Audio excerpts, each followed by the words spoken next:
Dear students, அன்பு மாணவர்களே, ரத்னா கல்வி நிலையத்தின் சார்பில் உங்கள் யாவரையும் வாழ்த்துகிறேன். இது வரப்போகிற 10th +1 +2 அந்த ரிசல்ட் பற்றி, அடுத்து என்ன செய்ய வேண்டும் அது பற்றி ஒரு சிறிய காணொளி.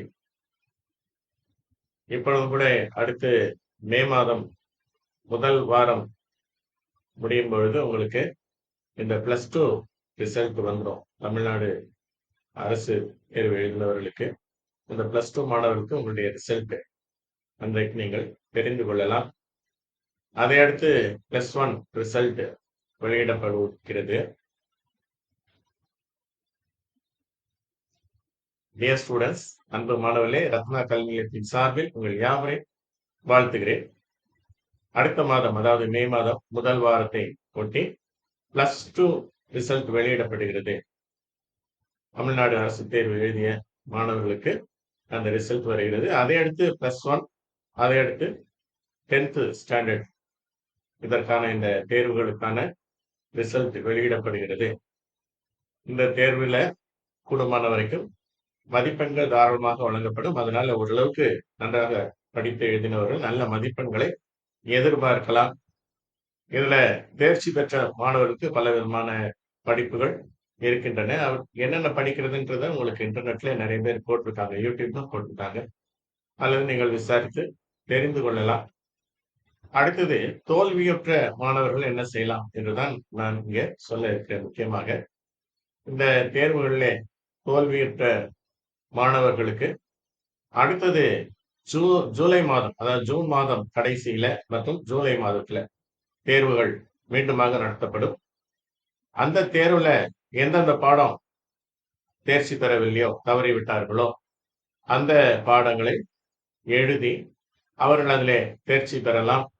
அப்படி தேர்ச்சி பெற்ற பிறகு உங்களுக்கு மீண்டுமாக நீங்கள் பள்ளியில சேருவதற்கு வாய்ப்பு இருக்கிறது.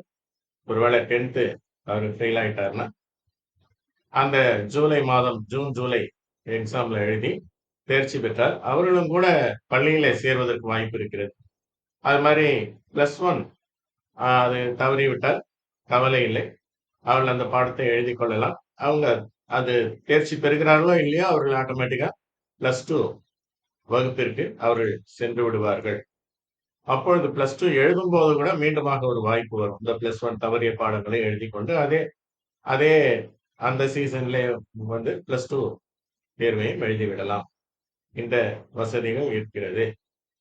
இப்பொழுது இந்த தவறிய மாணவர்கள் எப்படி தேர்வுக்கு விண்ணப்பிப்பது? அடுத்தது இந்த ஜூலை அதுல நடைபெறுகிற தேர்வுகளுக்கு எப்படி விண்ணப்பிப்பது அப்படின்னு சொன்னா, இந்த ரிசல்ட் வந்து ஒரு சில நாட்களுக்குள்ளாக, ஒரு மேபி 2 நாட்களோ 4 நாட்களோ அந்த டைம்குள்ள உங்களுக்கு நீங்கள் படித்த பள்ளியிலேயே சென்று மீண்டுமாக அந்த ஒரு தேர்வு கட்டணத்தை மாத்திரம் கட்டிவிட்டால் அடுத்த தேர்வுக்கு உங்களுக்கு அந்த ஹால் டிக்கெட் அந்த பள்ளியிலே நீங்கள் பெற்றுக்கொள்ளலாம். என்ன தேதின்னு சொல்லி உங்களுக்கு சொல்லிடுவாங்க. அன்னைக்கு போய் மறுபடியுமாக நீங்கள் தேர்வை எழுதி கொள்ளலாம்.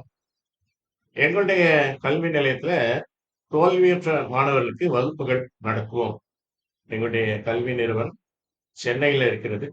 சென்னைனா பாரிஸ், பிராட்வே அந்த மாதிரி ஏரியா, சென்னை 1ன்னுவாங்க. அந்த பகுதியில நல்ல விதத்துல ஒரு பயிற்சிகள் திறமையான ஆசிரியர்களை கொண்டு நடத்தப்படுகிறது.